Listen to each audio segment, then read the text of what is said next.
Live wrap-up. Records are meant to be broken. Tyler Reddick has become the first to win the first 3 races of the NASCAR Cup Series season. Hello, Palou, back in victory lane again. Is there hope for the INDYCAR field at Phoenix next weekend? Plus, MotoGP is back, a very competitive race weekend, saw plenty of racing all across the field.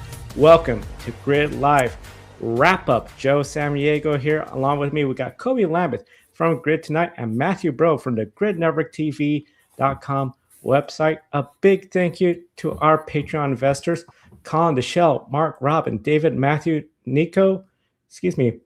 Crystal. Thank you all for investing in us through Patreon each and every month. Link in the video description to invest in the Grid Network through the Patreon website.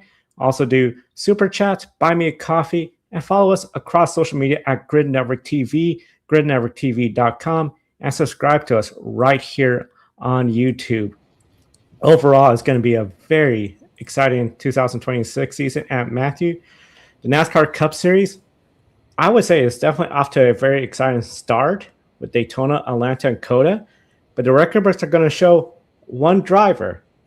Whereas in Formula One, IndyCar, sometimes we see that. One driver win the first 3 races, we think runaway. Max Verstappen comes to mind. But Tyler Reddick, he survived Daytona, the big one. Atlanta survived. Car all beat up, won both races. Today, he survived another challenge. The pressure from Ryan Blaney, who was really strong all day, and the road course master of 2025, Shane Van Gisbergen, to win at the Circus of the America, to make it 3 consecutive wins. First driver to win the first 3 races of the season. Hasn't been done before. Michael Jordan's just thrilled, said he's going to be at Phoenix. Only driver now to have a top 10 finish in the first 3 races of 2026. And as I mentioned, Formula One, we've seen this before. MotoGP, supercars even, with Shane Van Gisbergen back in the day, and lately INDYCAR.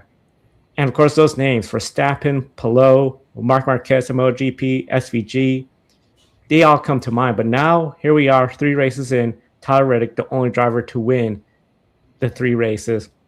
And his next week's going for the big one.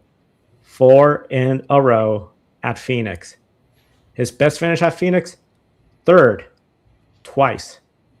Do you believe Tyler Reddick can win 4 in a row and run away with this point championship?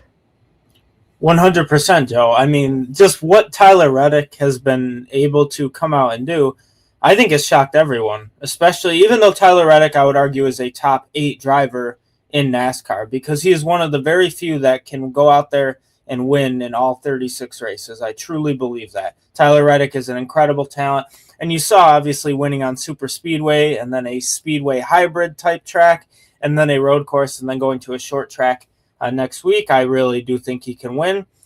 But yeah, I mean, Tyler Reddick, just to go from not winning a single race last season, even when Bubba Wallace's teammate won the Brickyard 400, Reddick still finished higher in points, still did average better through the season, but not getting that win. And then to come out and do something that has never been done in the history of NASCAR in 77, 78 years, whatever it is. Holy heck, right? I mean, that's an incredible thing to see. And I was hoping for history to be made, whether it was Shane Van Gisbergen tying, winning 6 in a row, whether it was Tyler Reddick winning 3 in a row to start the season. That's just an awesome thing. So I think without a doubt, there's been a fire lit under that organization at 23-11, especially with Tyler Reddick winning 3 in a row. Even Bubba Wallace finished 11th. If you follow Bubba Wallace, you know road courses are not his thing. For him to finish almost inside the top 10 to continue that streak. Now Reddick is the only driver in the sport with, like you had mentioned, Joe, with 3 top 10s in a row. Zane Smith obviously didn't finish in the top 10 either. But yeah, I think Reddick, he's already 70 points ahead. You know, insane. That's over a race win ahead, I believe. Well, now unless they sweep the stages, wins are worth more. But still, like, someone like Bo Wells can go out and win and sweep the stages, and if Reddick even scores 5 points, Reddick would still be the points leader, which is just absolutely absurd Tyler Reddick is truly in his own element. And I argue that NASCAR is absolutely the hardest sport to do this in motorsports. You saw Kyle Larson in 2021 really put belt to butt. Seemed like he was a threat everywhere except on the super speedways. But for Reddick to win 3 in a row to start a year, we saw Christopher Bell do it last year, just win 3 in a row. It was race 2, 3, 4, not 1, 2, 3. So, yeah, I think Tyler Reddick can go win 4 in a row. And now it's like the expectations of 23-11. You probably expect to win maybe 3 races a season, probably 2 from Reddick, 1 from Bubba. No offense to Riley Herbst, not really sure. But now you already got 3. Do you go after 5? Do you think you get 6 or 7 now with Bubba Wallace obviously being second in the points still? So that organization, after this lawsuit, has really come out and is punching NASCAR in the mouth week in and week out. And that's what they wanted to do. And even Riley Herbst was running in the top 10 for a little bit, so I want to tip my cap to him as well. I think he almost got stage points at 1.2. So, yeah, that whole organization, especially Tyler Reddick, has a fire lit under them.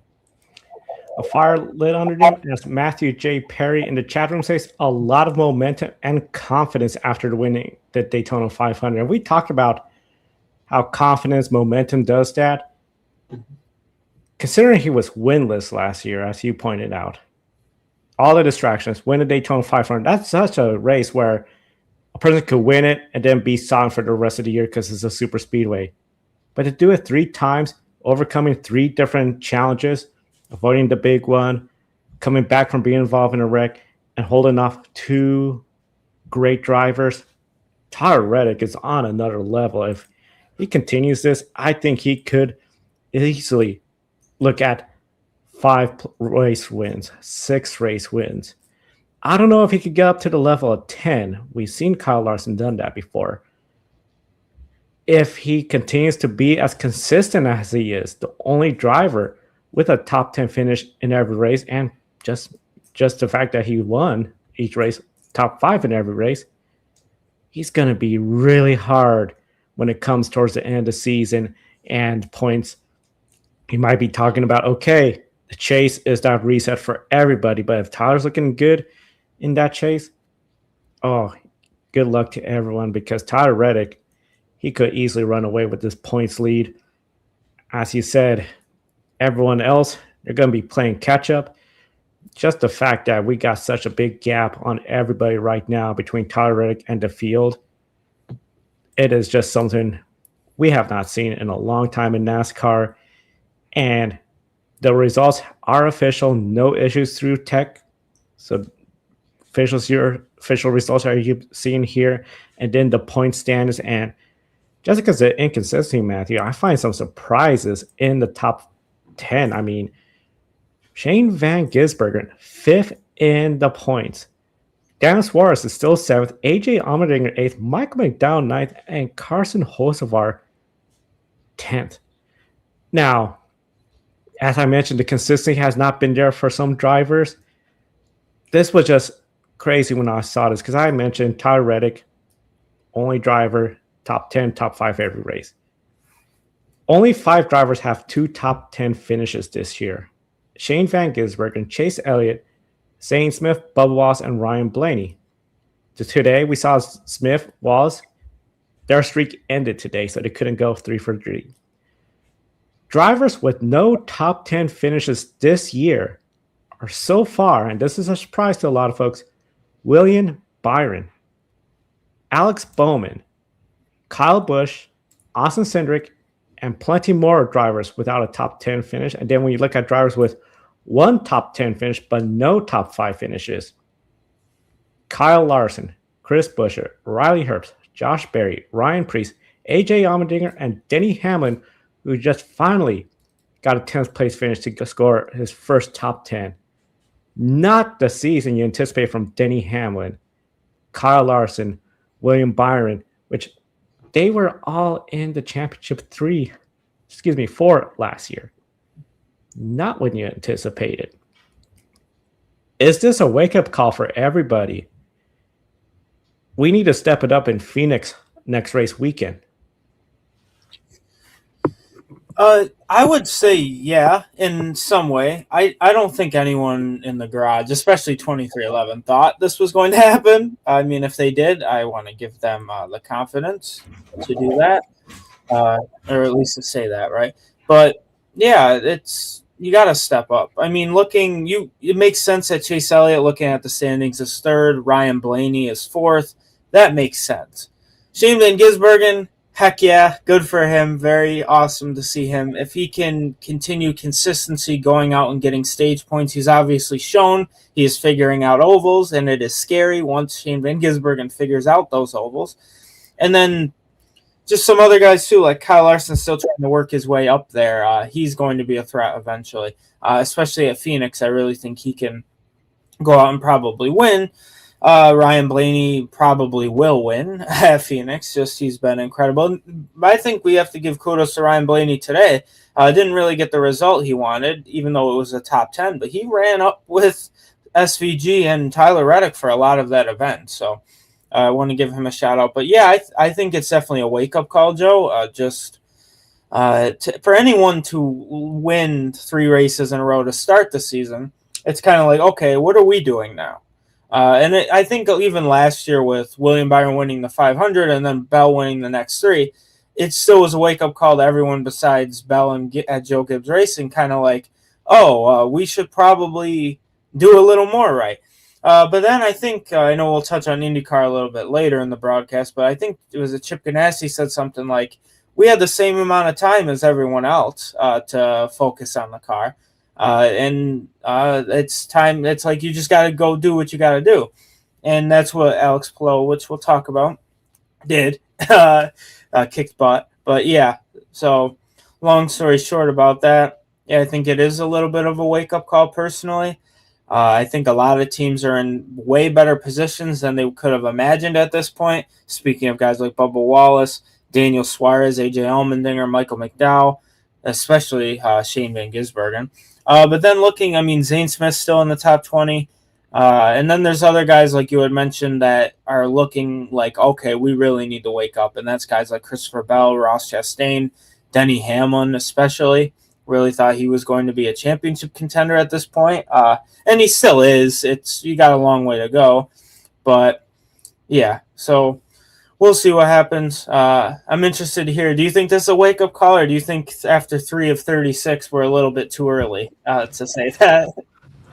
I mean, that's the thing. We saw how last year, as you brought up, Christopher Bell went 3 in a row, went to Vegas, looking good for a while, but then it didn't work out. And we know Daytona, he was looking strong, got crashed. It's a very long season, whereas in Formula One, you sort of expect a driver like Max Verstappen pull away once they start getting the wins. NASCAR is so much harder. The competition is so much closer. But it doesn't mean it cannot be done. I would say maybe 5 years ago, somebody was to tell me, hey, Joe, that streak of IndyCar, the championship being decided the last race of the year for 17 consecutive years will come to an end. I would say at some point, by the way math works, that's going to happen. But the fact that it's been one driver, Alex Palou, doing it in multiple occasions, it just shows that a very competitive series like IndyCar could get dominated. Mm-hmm. If Tyler Reddick is just the consistency he has, if he continues, and Phoenix, I mean, twice he's finished third. Even if he gets a third place finish, depending on who wins that race, if it's a driver like a Denny Hamlin, who is way far behind the points, Tyler Reddick's lead is still going to extend over everyone else in the top 10. If you're looking at a driver, even if it's second place driver in the points getting that win, and Tyler Reddick finishes last, most likely he's still leaving with the points lead. So I do think it's a wake-up call for the teams that is not win and you're in now. It is, you got to get the points. Granted, top 16, some of the drivers in the top 16, I think a lot of people are looking at falling out, even drivers in the top 10. But now you're dependent on their luck changing. And I do not want to bet on Tyler Reddick's luck changing. I will say this, though. Sometimes a driver and a team does change from being aggressive to let's be conservative. Let's just have those point finishes. And we know points is now the name of the game. It's not win and you're in. We saw drivers sacrifice stage points to be contenders for the win today. That included Ty Gibbs, winner of stage 2, was 33rd in the standings entering today. Daniel Suarez, 7th in the points, off to a great start, stayed off the track to get those 2 stage points. Multiple stage points in stage 2.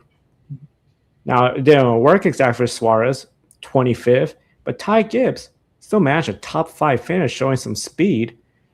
Considering how the points are looking, how far ahead Reddick is, do you believe now, what we saw today, points races now become the priority? I think, funny enough, it's always been the priority for Tyler Reddick, and especially considering last year what he was able to do without winning. But on road courses, obviously, it's different. I'm not a fan of flipping the stages, mainly because a lot of the time those heavy hitters up there, whether it's Tyler Reddick, Ty Gibbs in this case, Shane Van Gisbergen, even if they stay out and get the stage points, they are probably going to be up towards the front at the end. I think we saw, was it Mexico City last season or Sonoma, one of the two where SVG put belt to butt.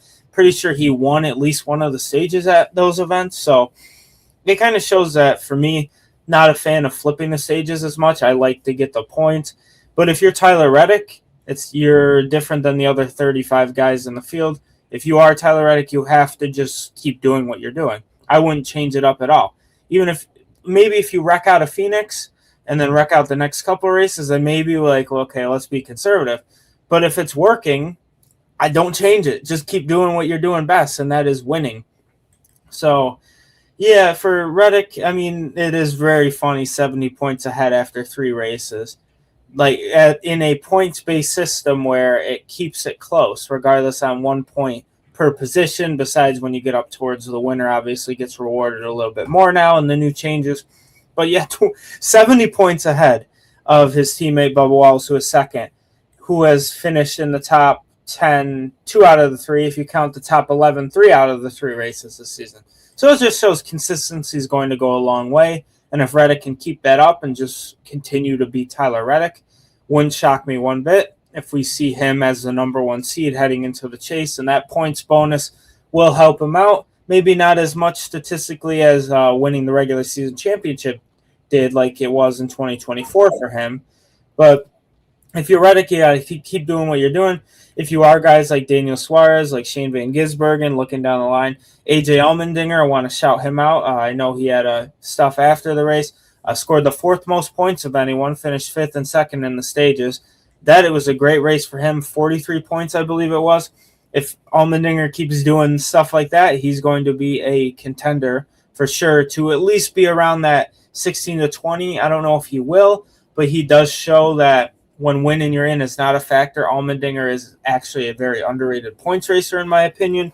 Then you got guys like McDowell, like you had mentioned, guys who really just don't show a lot of speed a lot of the time, but will randomly come up there and score a lot of points. So I think McDowell's got to be one of those guys to focus on getting stage points. But I know today, obviously, McDowell was a legit threat and had a strategy that was going to play out before the only caution of the event. That wasn't a stage caution. Obviously, Ross Chastain lost the wheel, hurt my fantasy team a little bit. And Trackhouse kind of went from 3 cars in the top 7. Obviously, Connor Zilic was running really, really well. Ross Chastain was doing incredibly well, and then Shane Van Gisbergen. Then it kind of collapsed a little bit. Zilic kept getting hit by literally everyone on track, spun out multiple times, still managed the top 15. Your rookie of the year there, unless something drastic happens where somebody gets a full-time ride all of a sudden and does well. And then, obviously, Ross was multiple laps down. But, yeah, so Matthew Perry's comment, too. Will Connor Zilic get a win? I say yes, is his comment. I think he can. I really don't see he couldn't. He's got to really pick up the pace a little bit, but he's only 3 races in, and he's not even 20 years old, right? He's still 19. Or even if he is 20, he's still young. He's going to figure it out. He is one of the best raw talents I think we've seen in at least this century, or maybe this decade, more or less, not the century. But yeah, sorry for the long point. How are you feeling about points racing, Joe? I'm excited to see that we're talking about points again and the point standings and how you cannot just win, you're in. At first, I was a fan of the idea, just the idea of you earn your first career win, especially a driver like AJ Allmendinger when he won in Watkins Glen. It is a huge a huge day, and then you're also in the hunt for the championship, unless there's more than 16 drivers, but that's a different point. But then when it's sort of taken away from the moment of you just won the Coca-Cola 600, you won the Daytona 500, and now we're talking about playoffs. Like, hold on a second. So I do like how with the points, it's going to come down to the long stretch in the summertime, being consistent week in and week out.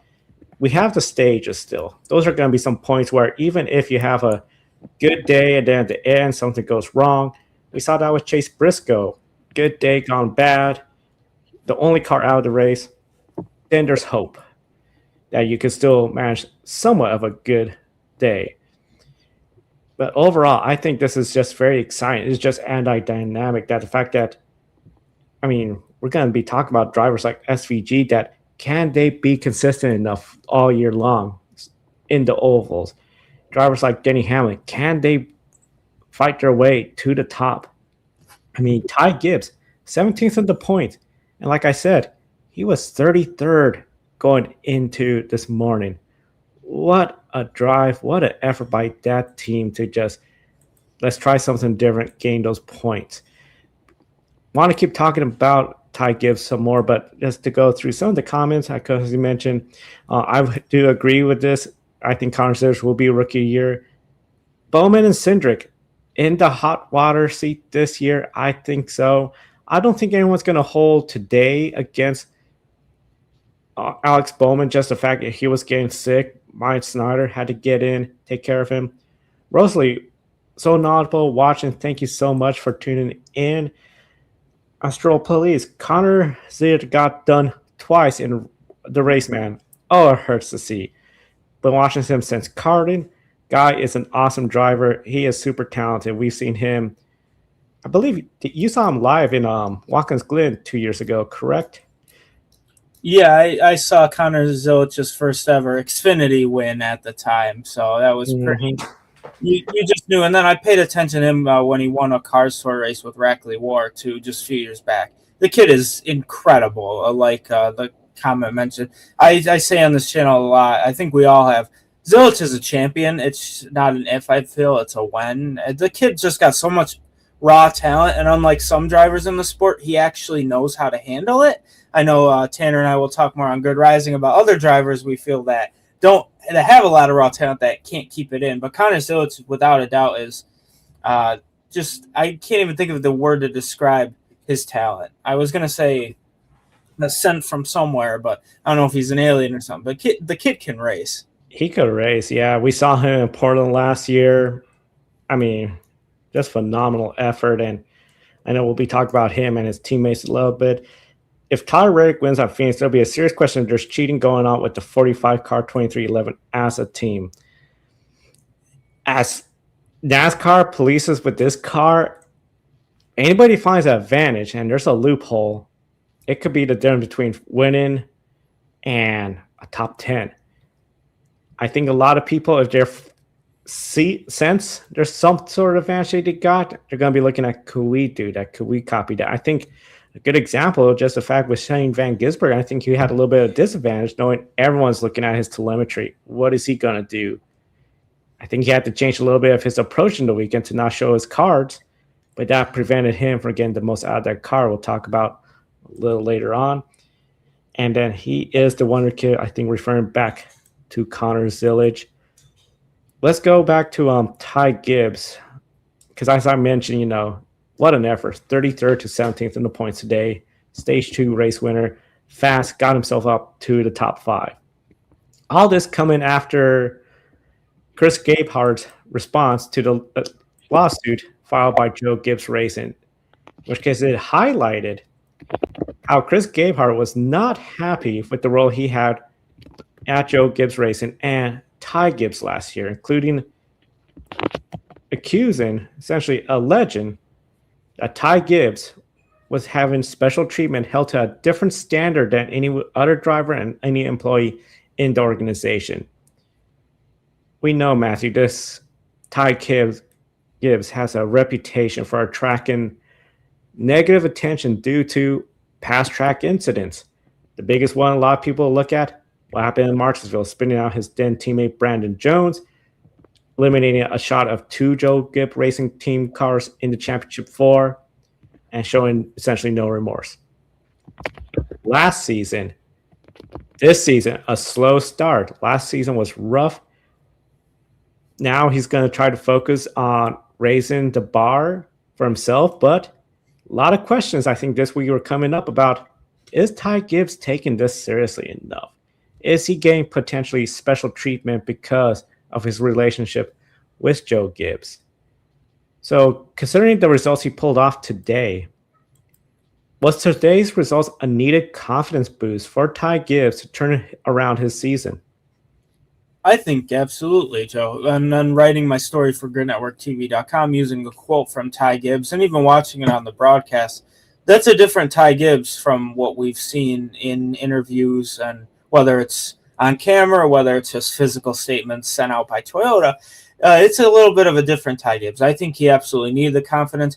I mean, when one of the best crew chief, car chief people in the entire sport pretty much calls you a plant from your grandfather and says you don't really do much of anything and you get babied essentially, it kind of pees him off a little bit. And I feel like if Ty Gibbs can channel, which I've said on this channel multiple times, I wish we could use maybe AI to find every broadcast I've ever said. I think Ty Gibbs is a future Cup champion. He has killed my confidence with that statement the last couple seasons because I expect him to win, and he just hasn't. So maybe him getting publicly called out in a lawsuit could change that. I mean, I know he really only had 1 full year of O'Reilly before and then won the championship. Pretty much dominated a lot of that season. But for him, he got moved up, obviously, under certain circumstances.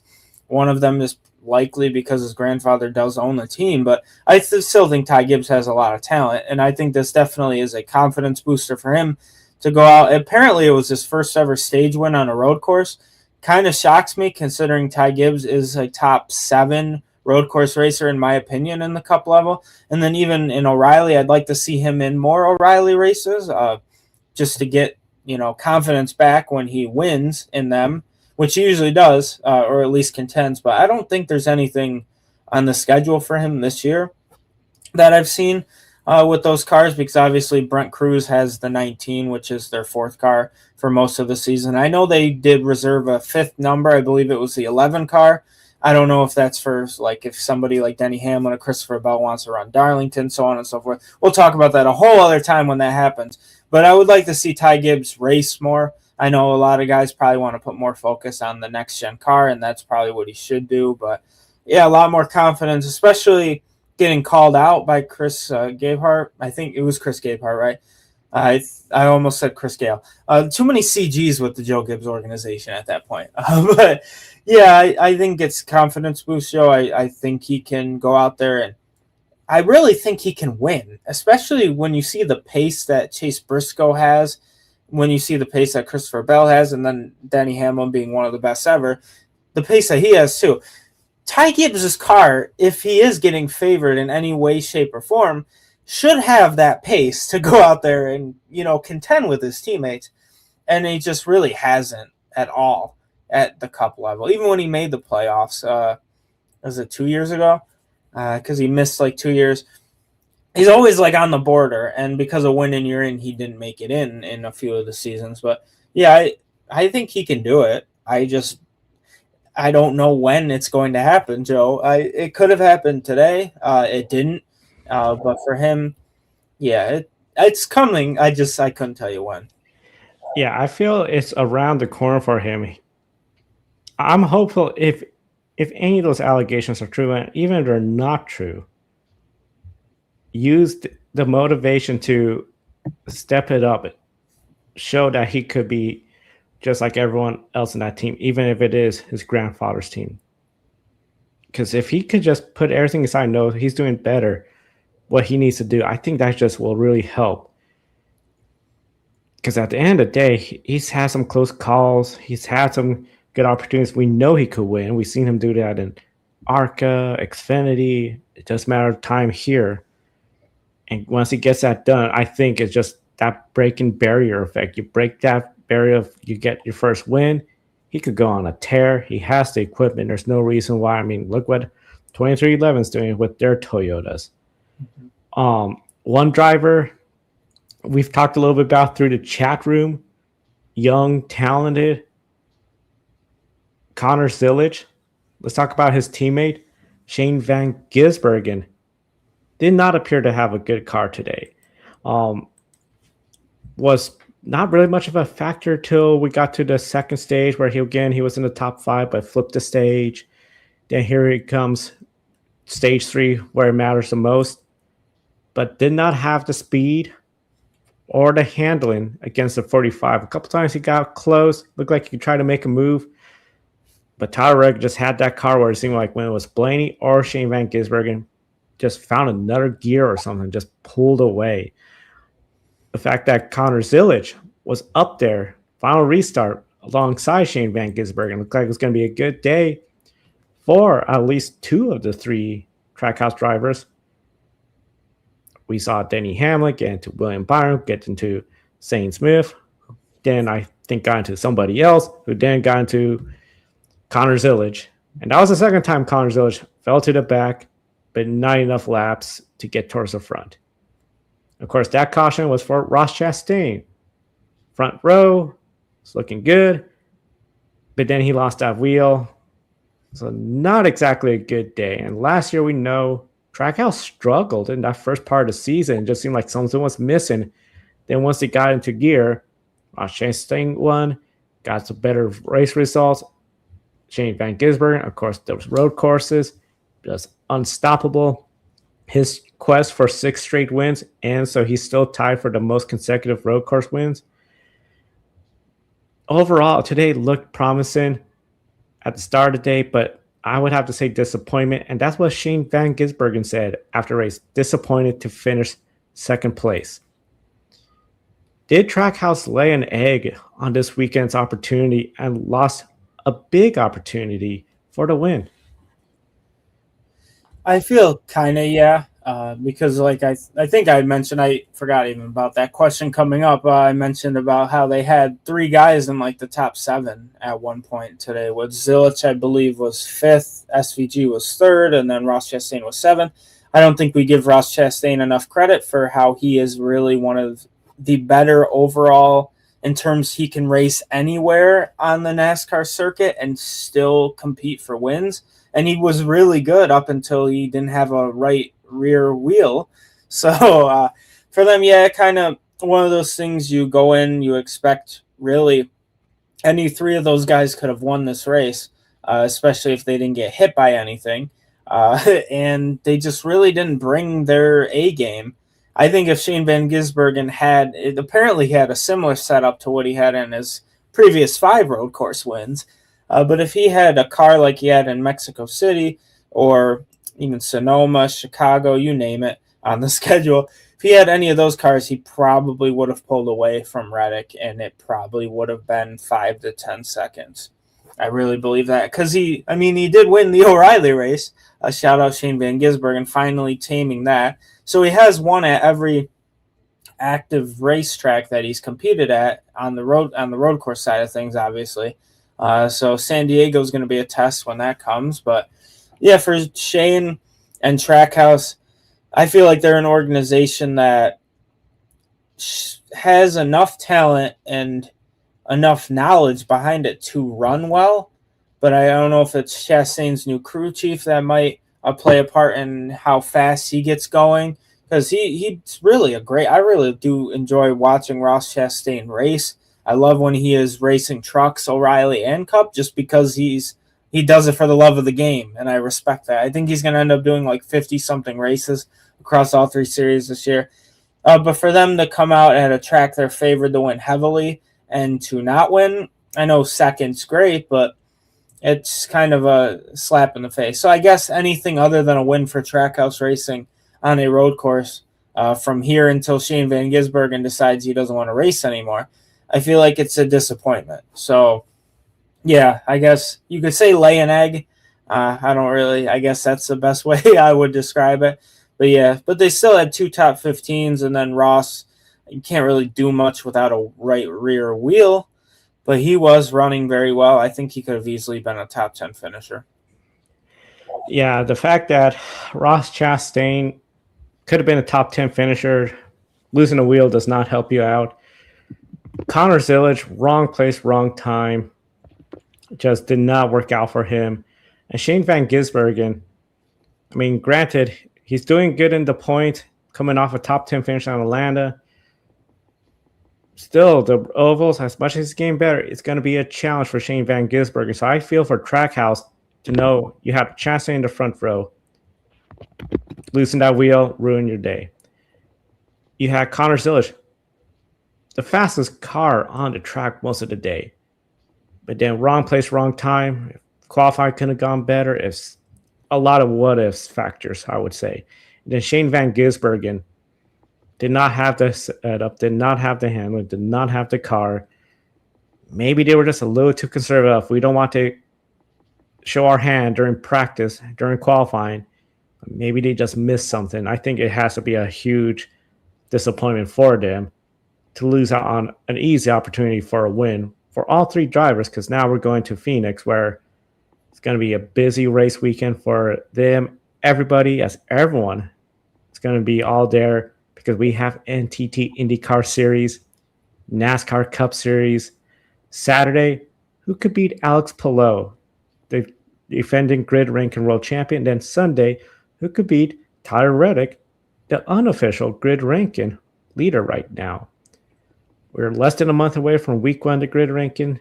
Can Tyler Reddick have that lead by April 5th when week 1 comes out? That's going to wrap up our NASCAR coverage. We have IndyCar MotoGP next. Matthew, you know we got a lot to do. What was your shining moment for the race weekend? Oh, gosh. I feel like there were so many, right? But 2 main ones, besides Alex Palou, obviously, doing what he does best. I think Tyler Reddick is the main one shining moment. I hate to take it from you and Kobe, but it's probably the one shining moment when when he does something that has never been done in the history of the sport that has been around for over 75 years. Says a lot. So I definitely think that's a one shining moment for Tyler Reddick. I want to point out a fun statistic, too. I think it's a very underrated statistic. Chris Buescher, I feel like should have been more of a threat today in this race, and he wasn't. But he finished, I believe it was like 24th. Doesn't matter because he completed all 95 laps, and he continues a NASCAR record-breaking 41 straight road course races, finishing on the lead lap. That is dating back to Sonoma 2017, according to NASCAR Insights. That's from a stat 3 days ago. I just added a number because he did it again. So now he went from 40 to 41. So I think Chris Buescher deserves a lot of recognition for being the most consistent road racer in the entire sport. So those are my 1.5 shining moments. Obviously, a lot more to talk about, but we got Grid Rising tomorrow. We're going to talk about a lot of stuff. And then gridnetworktv.com, there will be a NASCAR history with Tyler Reddick recap story coming very soon for all of you guys. So make sure you head on to gridnetworktv.com tomorrow sometimes and check out some writing from me. But that's all I got, Joe. Appreciate you guys. So a little under the weather too. So yeah, a lot of stuff to do preparing for Grid Rising and the story for gridnetworktv.com. So always a pleasure. And thank you all on my end. I know we got a lot left, but thank you all for tuning in to see the NASCAR portion. Yep. NASCAR portion, as Matt said, you can already find the stream created, Grid Rising tomorrow, 4 p.m. Pacific, 7 p.m. Eastern, with Matthew and Tanner Smith from the Pit Box Press. Matthew, once again, thank you so much for your time, and we'll see you next time. Kobe, let's kick off IndyCar coverage. They're back after a long, long offseason. Yeah, I believe it's been like 6 months since IndyCar's last been on track, so it's certainly been a long time since the IndyCar Series have had an actual race. Though we've seen, the testing over the offseason, but testing's finally done, and we got down to it today with the 2026 NTT IndyCar Series season opener. It was the Firestone Grand Prix of St. Pete, and the beginning of this event mirrored last year's race with the lap one crash, pit strategy, and Alex Palou doing Alex Palou things, the defending grid ranking world champion. He's on the top step of the podium once again. Palou led Scott McLaughlin and Christian Lundgaard to round out the podium. For Palou, this was his 20th career IndyCar win in 99 starts. So when we get to Phoenix next weekend, it'll be start number 100, a milestone for Alex Palou in the IndyCar Series. And today's victory was possible after he capitalized on Marcus Ericsson and McLaughlin battling for position, during the pit stop cycle. And the race had 2 cautions overall. Palou pitted right before the second caution, which helped his strategy. And in his 99 IndyCar starts, 85 of those are with Chip Ganassi Racing, and he also has a 24% win rate, which is very high, for a driver in any series. So Joe, does it look like Palou is still the top dog in IndyCar, or was today mostly Scott McLaughlin and Marcus Ericsson basically handing this win to him?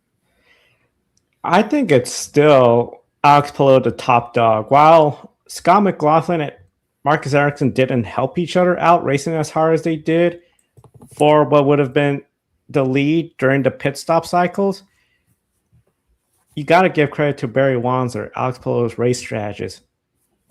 He saw that going on. He probably saw the time and just figured when is the best time to bring in Alex Palou. And things could have always get complicated. They could have been focused on that battle pit, but then Alex Palou gets stuck behind traffic. Of course, the caution is always a risk. There's a lot of factors that go into it. But at the end of the day, Alex Palou still qualified well, started up front, positioned himself well. He is doing everything he needs to do again. And it doesn't seem like everyone else has that just perfectionist weekend approach like Alex Palou. I know in the race broadcast they said, still, what if he had gone to McLaren like originally everyone thought? We know the settlement that was made off the track, so all those legal battles are behind. Now, the fact that he has none of that bothering him, which it didn't look like was bothering him before, I think he's going to be even harder to beat.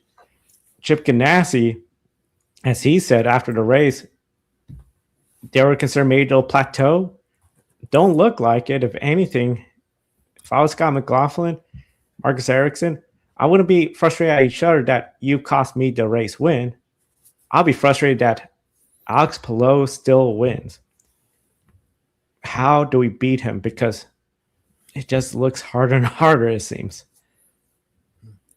Yeah, Joe. And something else they brought up on the broadcast, they were saying if you looked at where Alex Palou was last year, if you tried to aim for that bar, you're still going to miss because he's raised his game even higher. And that's a very good point because Alex Palou, he's in his late 20s now. So I think he's 28 years old.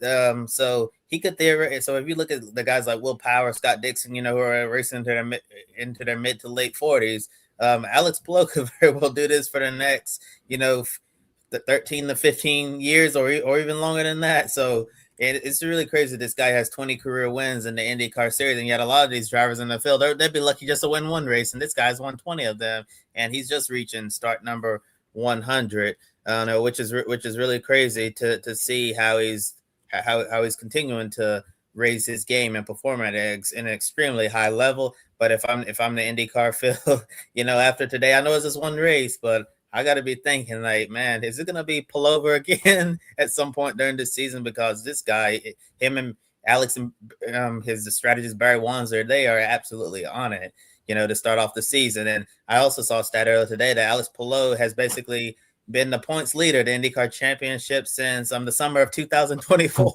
So nobody has led the championship since. So almost going on 2 full years that he's been the only name at the top of the championship. And Palou, he just don't make mistakes like you see a lot of drivers make. He's as close to perfect as you can get. As well, nobody is perfect. No driver, no team is perfect. Everybody has their flaws. But if it's like the next bar under that, Palou and that number 10 Chip Ganassi Racing Honda team, they're as close to perfect as you can be. And as the Astro Police make 2 comments. The first comment there on the screen, he says it's going to take a new car to take down Alex and Chip Ganassi racing, hell of a combo. And I think that's a good point, Joe. You know, in 2028, we got the brand new IndyCar coming along, and we've seen with NASCAR, you know, from the Gen 6 car to the next gen car, some of the guys who ran extremely well in that Gen 6 car. Look at the next gen, and then you switch to next gen. They're not the same anymore. Kyle Busch was phenomenal in the Gen 6 car. Once we got to Gen 7,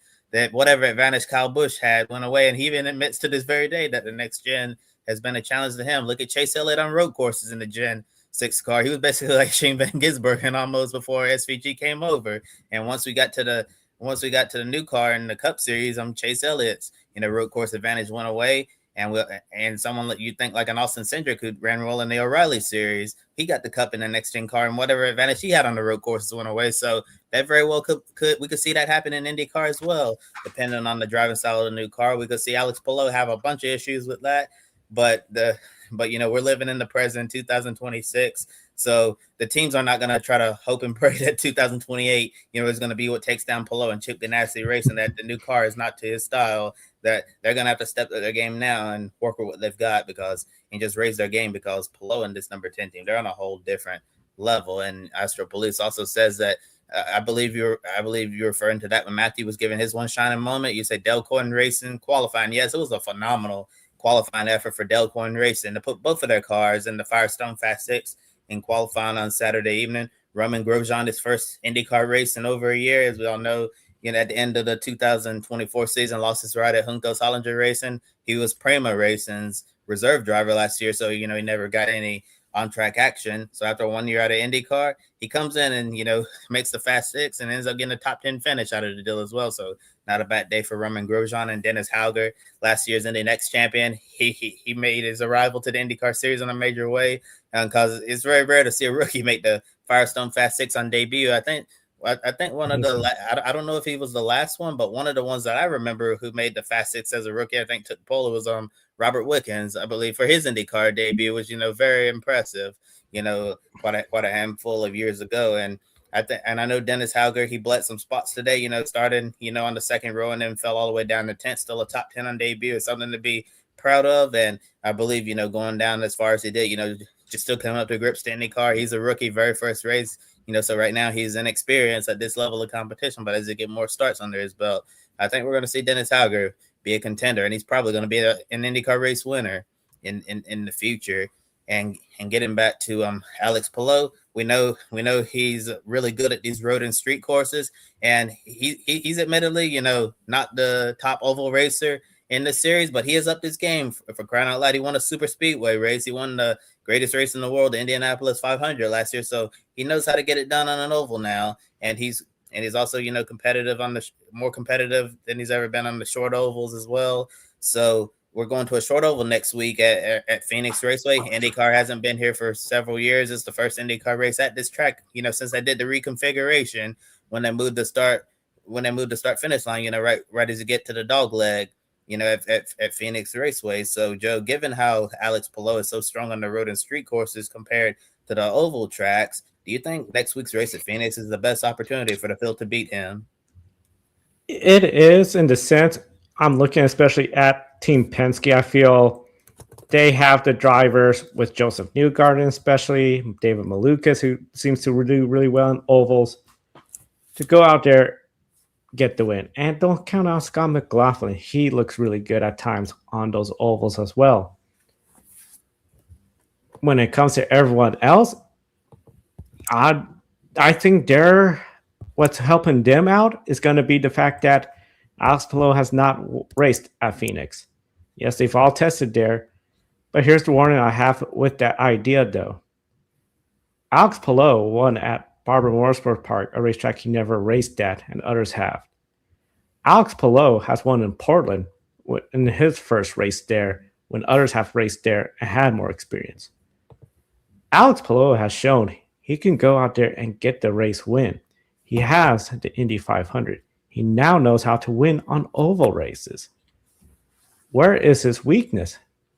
I think the big thing that's going to be his weakness at Phoenix will be restarts, handling, if they just can't get a grip on the handling, which they might still do. That's why I think maybe Penske could be the closest to beat him at Phoenix.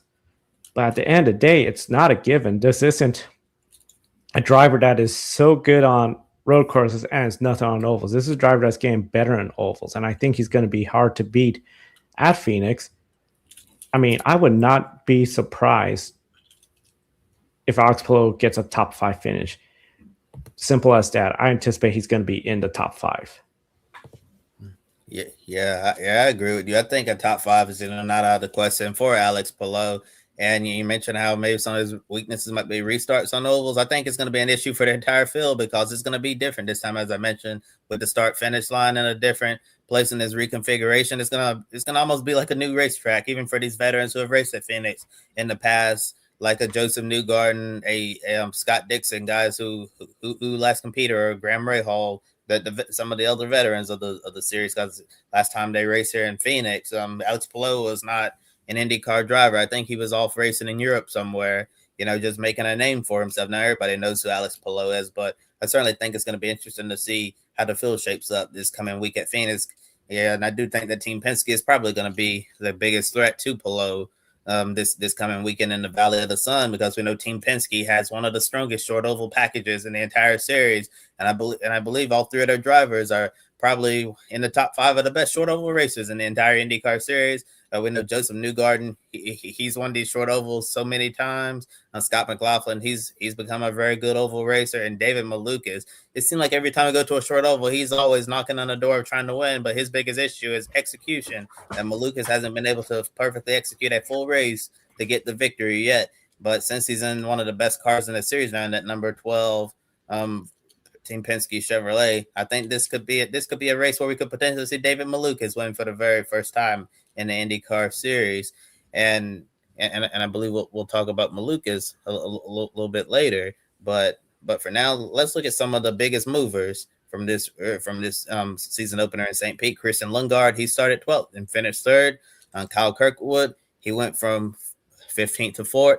Joseph Newgarden, he didn't have a good qualifying session at all. We saw both of his teammates, Malukas and McLaughlin, in the Firestone Fast 6. But Newgarden, he went out in Q1 and ended up starting at the back of the field in 23rd. But Newgarden had a great drive. They perfectly executed the strategy on that number 2 team, and he went from 23rd to 7th. So great run for Joseph Newgarden. Rinus VeeKay, he went from 19th to 9th. And we saw drivers coming and going, all throughout the day. And there's a new rule this year for the road and the street courses where all teams have to use the alternate tire compound 2 times during the race. I know they experimented with this last year. I can't remember exactly off the top of my head which race it was, but I think it was one of the road to the street course races where they tried this, and it was a great success because it really mixed up the strategy rather than just saying you just have to use the alternative compound once and that's it. But when you have to use them twice, it adds an additional strategic element to it, to try to potentially shake up the running order and all of that. So I think that may end up being a really good change for these road and street course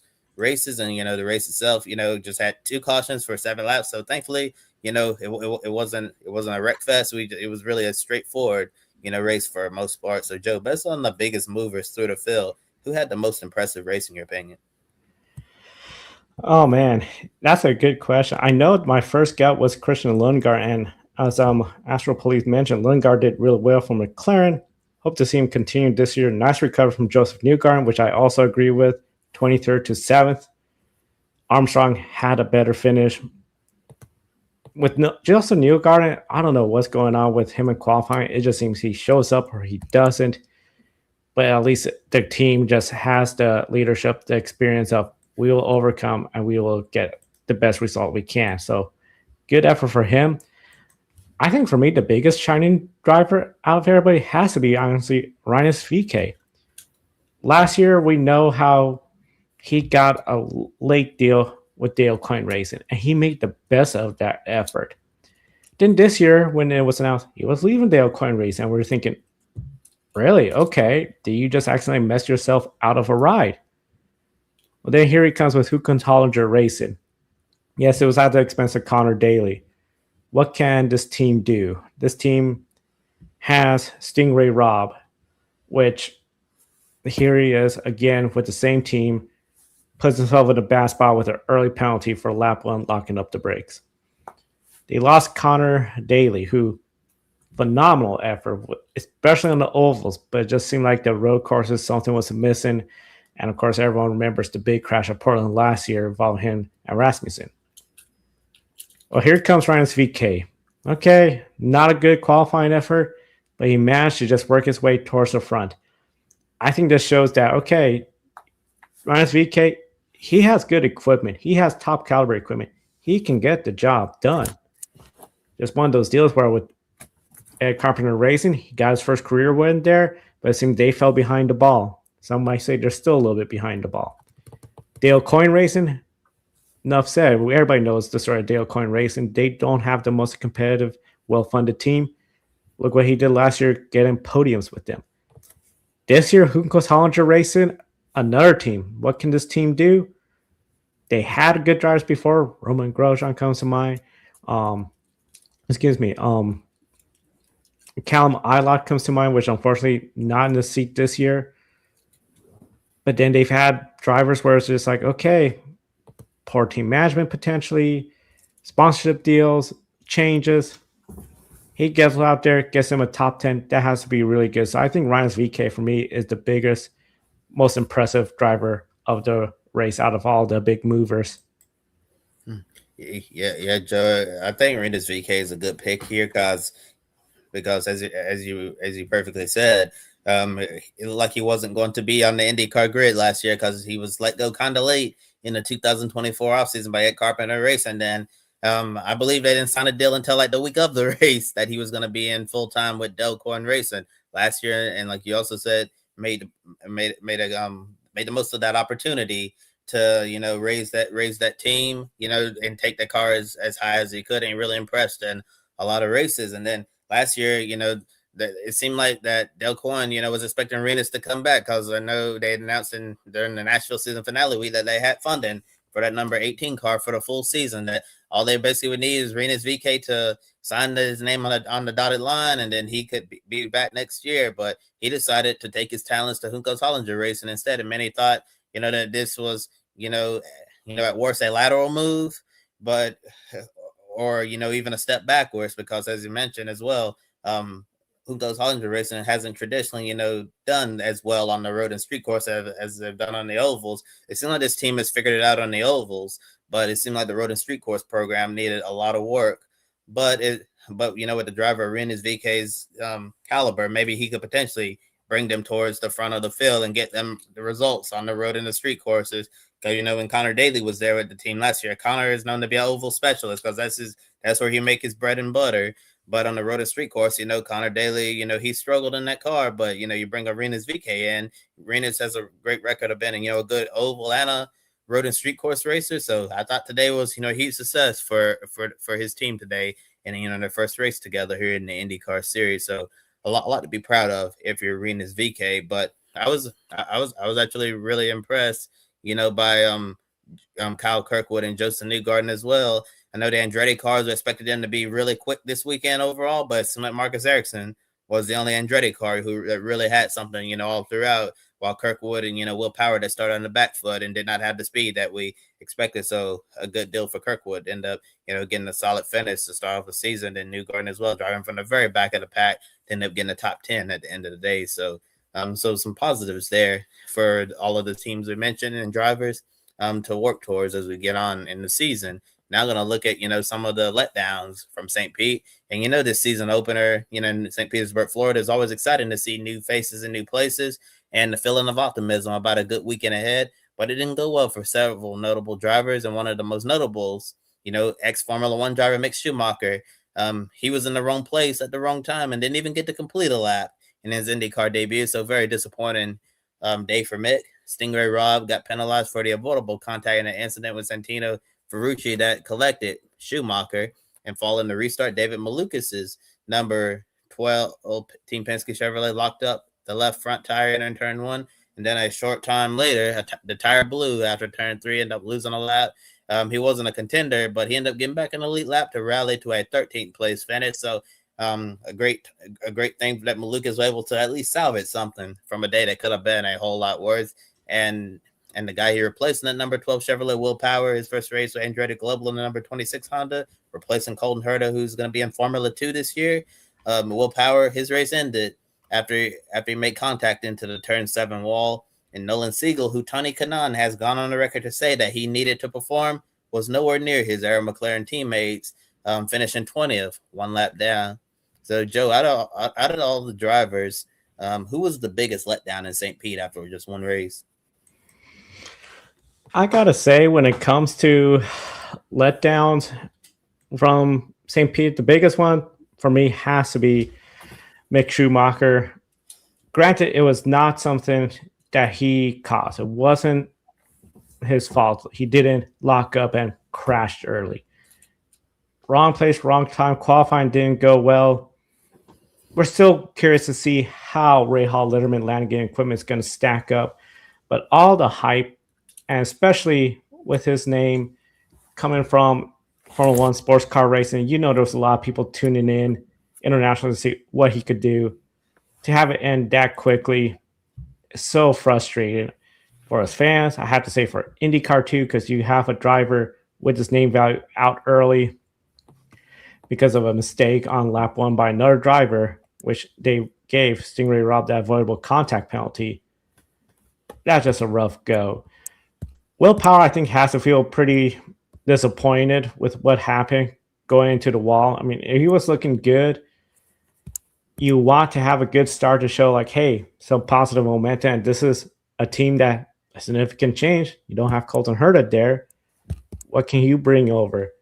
Because the last thing I think Will Power would want is people to start raising doubt. Oh, he can't get the wins like he used to. He's not as fast as he used to. He's not getting poles like he's used to.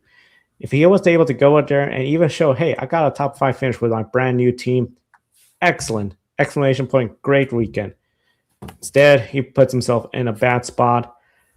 Nolan Siegel, this Kobe, I feel, is interesting because while Nolan Siegel is not exactly new place, new name, we all know the history of that car, the drivers that have played musical chair with that seat, and how Nolan Siegel has now been there for quite some time and wasn't looking that great at all, really.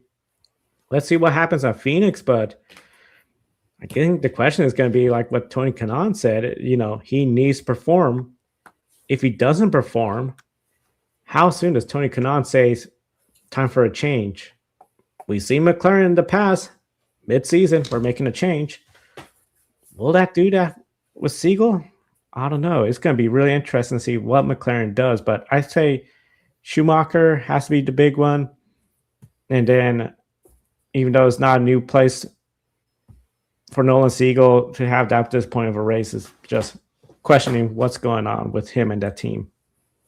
Yeah, Joe. I think for Mick Schumacher, I think the biggest letdown is more so for the IndyCar series than Mick Schumacher himself. I know Mick's been able to try to get up to speed with the IndyCar and off-season testing. I'm glad that he was able to go to Homestead Miami Speedway, get some laps at a higher speed oval, and then when IndyCar they did another preseason test out at Phoenix where they're going to be racing at this coming weekend. He got to make laps in that, so Mick's been able to get some mileage in the Indy cars, but it would have been really nice for him to get an actual race under his belt today rather than, just getting taken out on the first lap and didn't even get to complete a single lap. So obviously disappointing for Mick there, but I think it's more disappointing on this particular weekend for the IndyCar series because we know, Mick Schumacher has a strong following from his racing career in Europe in Formula One. And obviously, him being the son of the great Formula One legend, Michael Schumacher, that also, adds to the enormous fan base that he has. So a lot of Mick Schumacher fans, I'm sure they were very excited to see him compete. And then for him to, not even complete the first lap. I really hope some of those Mick Schumacher fans, end up watching the race in whole, but in these situations, my biggest fear is, once Mick is out, they turn off the TV and don't even watch. But I really hope they stuck around because, we saw a lot of interesting racing throughout the day, and Mick's going to be able to get some races under his belt, obviously throughout the season. And and it's going to be interesting to see what he's able to do. So I think it's more so, a letdown for the IndyCar series itself in terms of viewership rather than, Mick himself, because there was literally nothing he could have done in this situation. Like we say, he was just in the wrong place at the wrong time when he got caught up in this stack at the start of the race. But Joe, my biggest letdown is the guy you mentioned last, Nolan Siegel. And I think it's getting to a point, where Nolan Siegel, I think the excuses, are starting to run out when you have two of your teammates in Christian Lundgaard and Pato O'Ward finishing in the top 5 of a race, and then you're down in 20th, like one lap down, that's not really a good look, because I'm sure Aaron McLaren tries their best to make sure that all 3 of these Chevys are as close as they possibly can be in performance. So you can't say, you probably can't say that it's the car or anything like that. And when Nolan Siegel a couple of seasons ago, when he was thrown into the seat mid-season, you at that point you could say, he's just a rookie, getting to speed in the IndyCar series, so whatever struggles, we're seeing, it's because of his inexperience, and he's going to need time to develop. And plus, it was, like we mentioned, it was a seat of musical chairs, a lot of instability with the number 6 team. So you could probably say that. And then last year was his first full year as an IndyCar driver. And I remember Tony Kanaan said that they made a whole bunch of personnel changes on that number 6 team. So they finally felt like they got the right people in the right places to bring that team up the strengths, with Pato O'Ward and Christian Lundgaard's team. So yeah. So you would think if they finally got that team, close to the level of the other 2 teams, which have found, way more success than this third one, you would think, that you see Nolan's performance rise. And to his credit, I thought he was a little bit better last season compared to where he was when he came in during the second half of the season. But it still wasn't on a level of a Pato O'Ward or Christian Lundgaard. And then to start off this year, 20th place finish, he was basically off in another zip code compared to his teammates in St. Pete. He was nowhere near O'Ward or Lundgaard's performance. And if this was a small example of what we're going to see, throughout the season, Joe, I said this, in our private chat, but I'm going to say it, to all of our viewers as well. If Nolan Siegel does not get closer to Pato O'Ward and Christian Lundgaard in performance this year, he's not going to finish out the 2026 season in that car. I think somebody else is going to be in that seat. Would you agree? I agree. I mean, it's just a matter of time. We know how McLaren operates like that. So even if Nolan somehow has like the money or something through sponsorship or something else, it can only go so far. If the performance is not there, you got to do something. And in my opinion, he's already on borrowed time, especially fans that feel Theo Pocher got the wrong end of the deal. They're going to be saying, hey, there needs to be a change. Yeah, for sure. And we talked about it on Grid tonight a few days ago. Speaking of Theo Pocher, his life turned around in a positive way.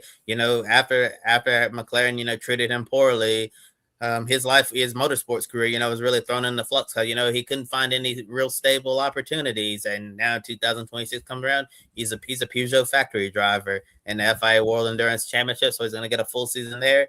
And the news that we reported last week, he's also been named a Mercedes Formula One development driver. So, obviously he can't go back to Formula 2 since he is a Formula 2 champion.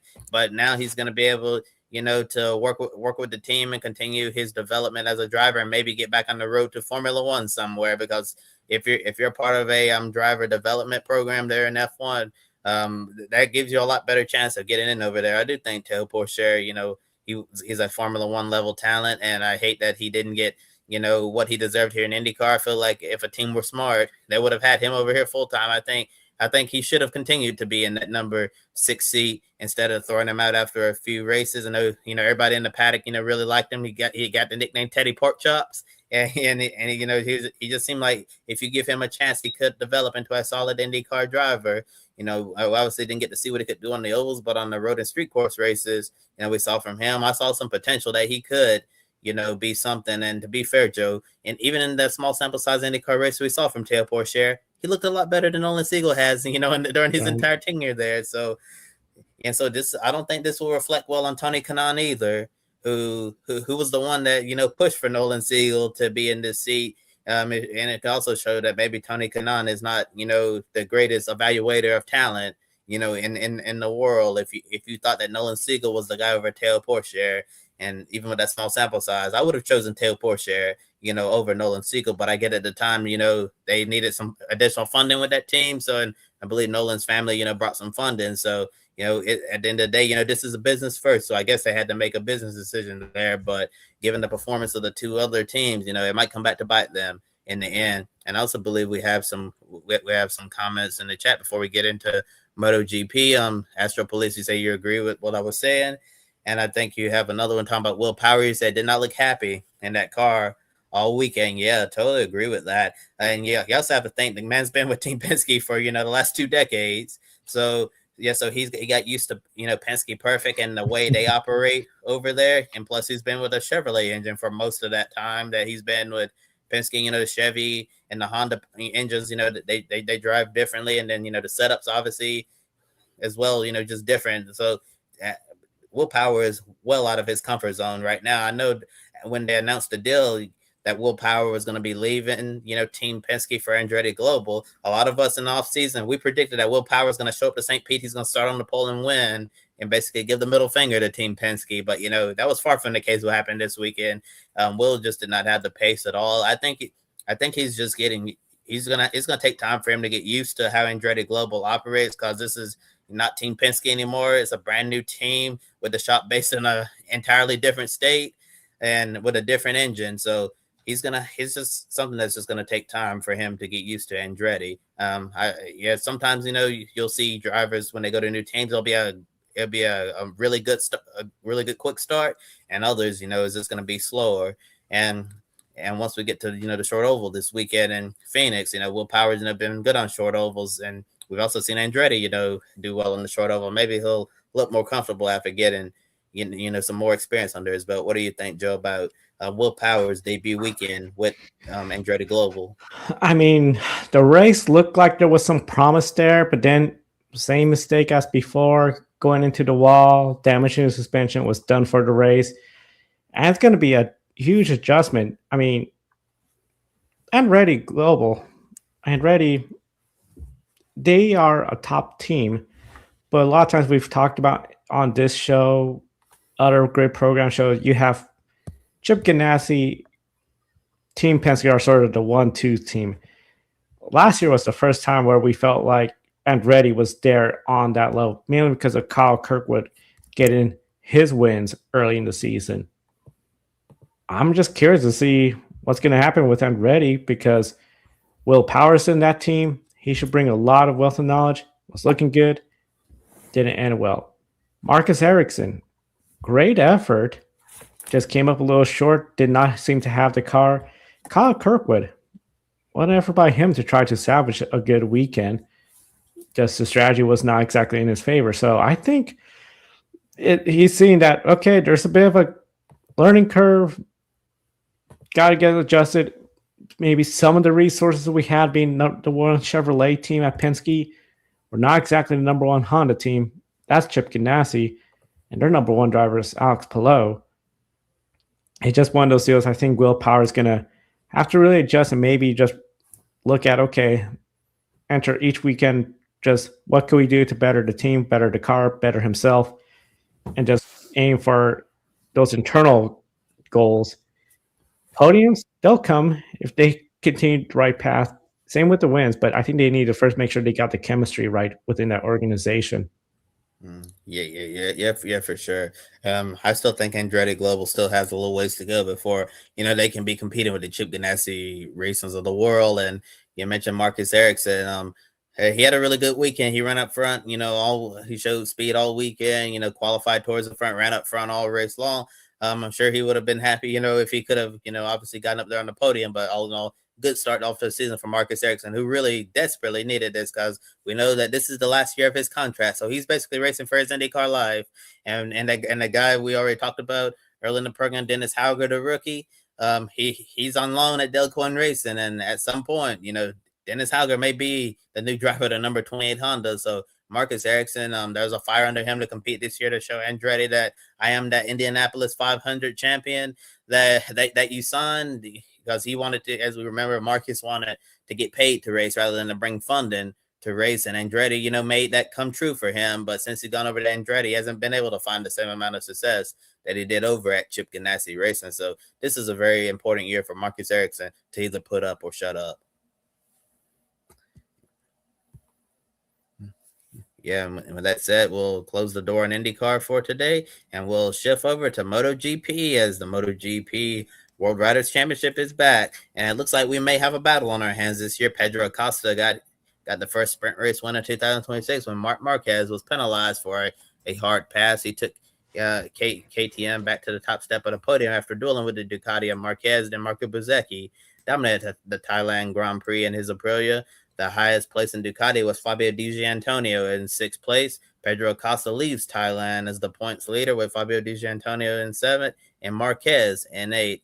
So, Joe, are you surprised by how the Grand Prix in Thailand unfolded in Buriram and Trackhouse? Got to give I know you guys have already talked about Trackhouse's NASCAR Cup Series team and how they performed on the road course today at COTA. But Trackhouse's MotoGP team had a great weekend with both of their riders, Raul Fernandez and Ogura, finishing in the top 5.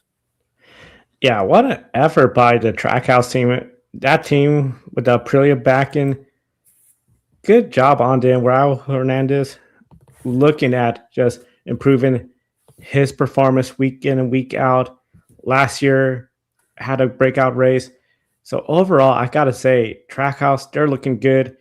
And even though we talked about it in the NASCAR portion, still, Trackhouse had 3 cars in the top 7 until bad luck, wrong place, wrong time, and just not having the equipment to get the win cost him. And the day, though, I was a big fan of what we were seeing this race weekend with the sprint race, with the Grand Prix. The competition level is there. Marco Bezzecchi, my goodness. Last year, when there was a mess with Jorge Martin and Aprilia, Bezzecchi seemed to be under the radar, just doing what he needed to do. Well, now he's doing it in a much louder way. Pole, okay. Sprint race did not go well. He made up for it in the Grand Prix. If he could be that good in the Grand Prix week in and week out, he could potentially bring the fight. I loved what we were seeing this weekend. KTM up there. Pedro Acosta showing his talent. I think it's proven that potentially it's time to say, okay, Brad Binder, you might be more of our number 2 rider at this point because Acosta is just looking that great. But even got to give to Jorge Martin a solid effort. 4th place in the points right now. After last year, the injury, missing most of the year, then I'm leaving Aprilia.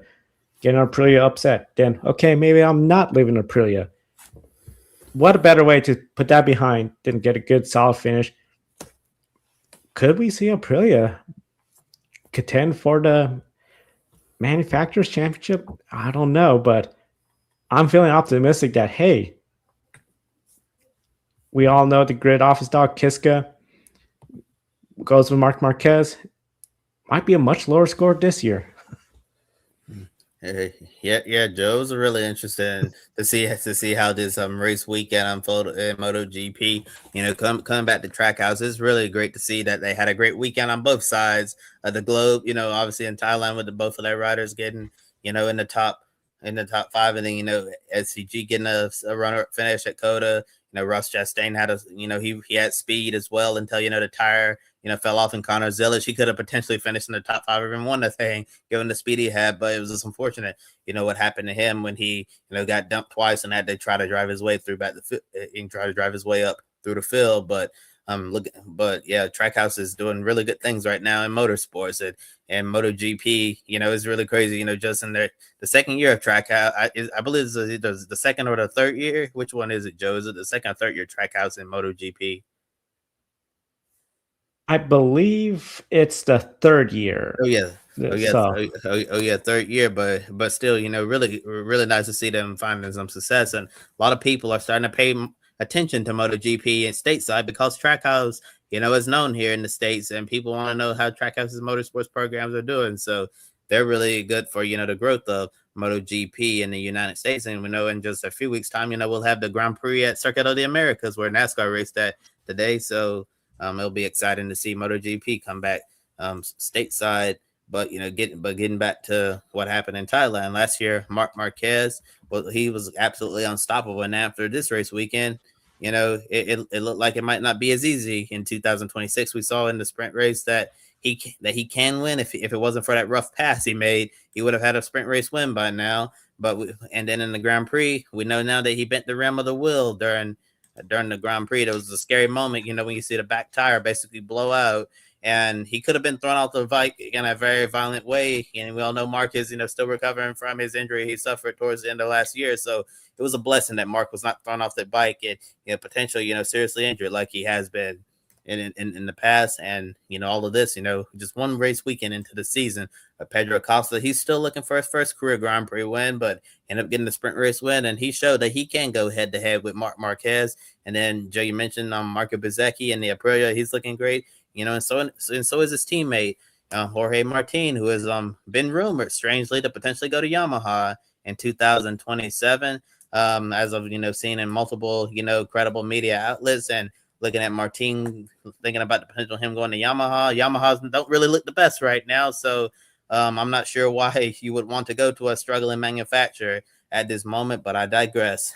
So what would it take for Acosta, Bezzecchi, or any other rider to defeat Ducati and Marc Marquez? Well, you brought up the big point that the bent rim, that was a mistake. Marc Marquez recognized where that mistake occurred.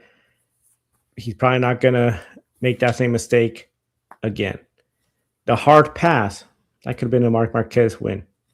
Could have been a very different story, but this is motorsports. One mistake here, one mistake there. Suddenly you're taking yourself from out of winning contention to potentially out of the points. And that's what happened with Marc Marquez and the Grand Prix. Overall, for any rider to beat Marc Marquez for this championship, they have to be nearly perfect week in and week out. That's what Marc Marquez was last year, nearly perfect.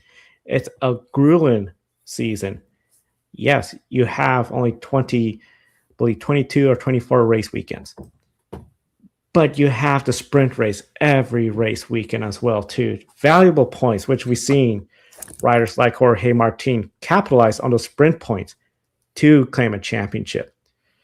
He has to be mindful that when it comes to this year, looking at the 22 race schedule, if you could get a good streak going of top 5 finishes, podium finishes, you're going to be in good contention. Because unless something goes wrong, where maybe that Ducati is not the top level, or maybe Marc Marquez is just not exactly the top rider as he used to, those are big maybes. He's still going to be out there challenging you for those race wins, challenging you for the sprint wins, challenging you week in and week out. He's going to be there. So they have to be nearly perfect. Bezzecchi, I feel he could be at that level. With Aprilia again, I think the confidence there. Acosta, at least he could say he got the sprint win.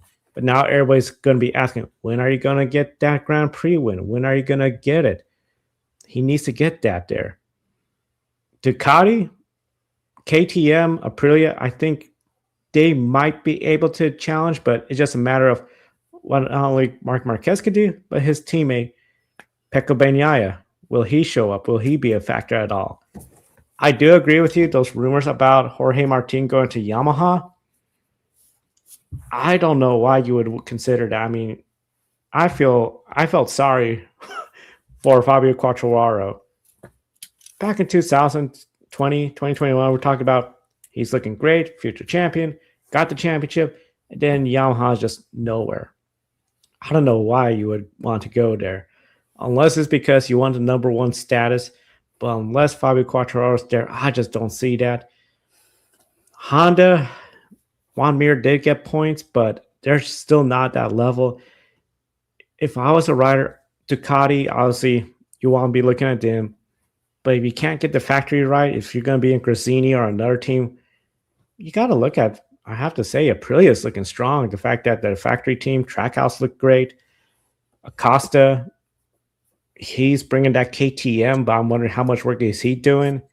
So really, I think Bezzecchi might be the person that I see as the most likely person to bring the fight to Marc Marquez.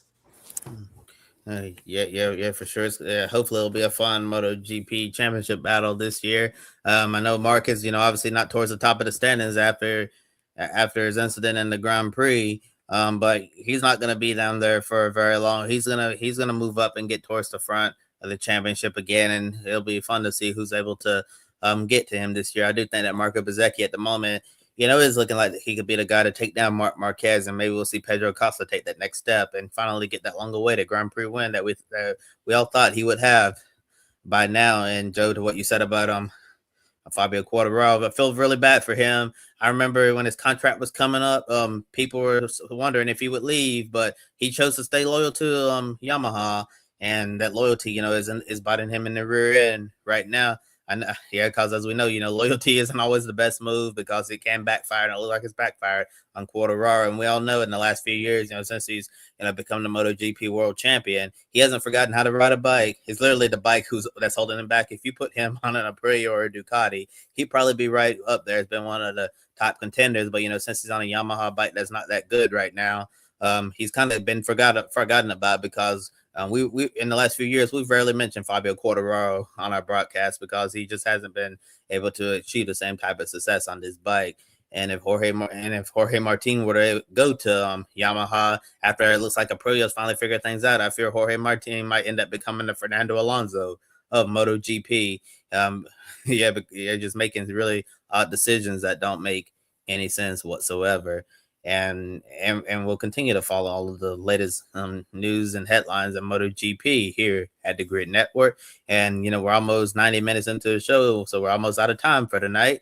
So let's get to our Grid One Shining Moment from this racing weekend. So let us know down in the comments below what stood out the most to you, whether you're watching here live or on replay, whether it was from NASCAR at Circuit of the Americas, INDYCAR on the streets of St. Pete, or MotoGP in Buriram, Thailand. So, Joe, I'll start off with you. What's your Grid One Shining Moment? My shining moment's coming from NASCAR, and I think it's the big one where everyone's going to be talking about. It's Tyler Reddick. 3 consecutive wins in a row, which we know is a hard feat to do, but to do that with the Daytona 500, Atlanta, and now COTA, what an effort by him. All 3 of them, different case of survival, avoiding the big one, overcoming the damage in Atlanta, holding off Shane Van Gisbergen, which SVG complimented how he raced. This driver could be on a breakout season of multiple wins. If he gets 6 wins, I think he's going to say this is a great year. I think he'll be a strong contender for the championship. And to do this after a winless season, after a hard 2025 season with all the distractions, he has to feel pretty dang good that he's making a case. He's back. He's going to be a contender. And it's going to be 23-11 that's going to be the team to beat. Because I don't see why he cannot achieve 4 in a row next weekend. It's going to be a lot on him, but we'll be watching next weekend. See if Tyler could do that. He is my shining moment. And Phoenix has traditionally, been one of the best racetracks for 23-11 racing. So if he can go out there and get 4 in a row at a track, that's not really, the best one for their team, that would be, absolutely spectacular and show that this team, is making a statement. And if they continue this level of success, maybe we start talking about if 23-11 Racing could potentially dethrone Joe Gibbs Racing as the top Toyota team. And I think that's something that could be possible, depending on how things, shape up throughout the season. But my shining moment is also going to come from the Cup Series race today at COTA. I'm going to give my shining moment to Connor Zilisch, given everything that he was able to overcome in this crazy race for him. I know when you come to these road courses, you expect it to be him and Shane Van Gisbergen going head to head all the time. And then, you get the Cup qualifying yesterday, and Connor Zilisch, 25th fastest, which for a rookie, you're like, that's okay for a rookie. But, when you think of a super rookie like Connor Zilisch, you would expect him to be, up and starting in the top 10, close towards the front, right near SVG or any of the front runners. So for him to qualify 25th, I'm sure that was a disappointment for him. But yeah, after starting, past mid-pack, he was able to drive his way through the field, and then he ended up, getting spun by his former Trackhouse teammate Daniel Suarez. And then he went to the back, and then Connor had to drive all the way through again. And then Connor drives all the way up to 4th place. He was one of the fastest cars on the track late in the race. And it looks like Connor was going to be in contention to win his first Cup race. And then on a restart, he gets spun again, and then he drops to the back once more. And then he drove all the way back out from the 30s to a top 15 finish, which is, really good, that Connor was able to bounce back. after getting spun twice. And if it wasn't for, getting spun twice, I wonder what today what today would have brought. Would we have another first time winner in the Cup Series? I think that possibility, would have been there if it wasn't for, all of that. And earlier this week, last week, I think it was on Tuesday during a media availability session, I had the honor of asking Connor Zilic a question. I asked him, since your Cup Series debut last year at Circuit of the Americas, what's the one thing that you've learned, from then to now? And he said, I quote, "The biggest one is patience. I started out last year, been very eager to pass and make aggressive moves early in the race. I think a lot has changed since then. I've learned a lot about how long these races really are and how much time you have. So I would say the biggest thing that I've learned and kind of applied to my own craft is just patience and knowing when to be aggressive and when not to." And to his credit, I think everything he told me on last Tuesday, ended up being correct. I thought he did a really good job being patient throughout the day, and just working his way through the field twice methodically. And I think the two incidents today, just bad luck getting taken out on restarts. I think it's just bad luck, but at some point, luck is going to swing his way, and we're going to start seeing him get strong results consistently at the Cup level. So a job well done for Connor Zilic. Well done by Connor Zilic, and we encourage everyone, subscribe, hit that bell icon so you don't miss any of our programming right here on YouTube. We got Grid Rising coming tomorrow. Tanner and Matt will be on the air recapping everything from Circus of the Americas, Truck Series at St. Pete, Indy Next is back, plus the Cars Tour and AMA Supercross, all right here on YouTube. And of course, you stream on Twitch and Facebook. You could catch us there. Big thank you to our Patreon investors calling the show, Mark, Round, David, Matthew, Crystal, and Nico for investing in the Grid Network. And so, friendly reminder, Grid Rising tomorrow. Then we're going to have Grid Tonight on Wednesday. And Formula One is back. The Pinnacle Motorsport is back. So we're going to have a special pre-race broadcast coverage to preview the season and the Australian Grand Prix right here on the Grid Network. Don't miss that program for sure. And a big thank you for everyone tuning in, participating in the chat room. Hit that bell icon, give us a thumbs up, and share with your family and friends that love motorsports. For Kobe, I'm Joe. Thank you for watching today's program. We'll see you next time.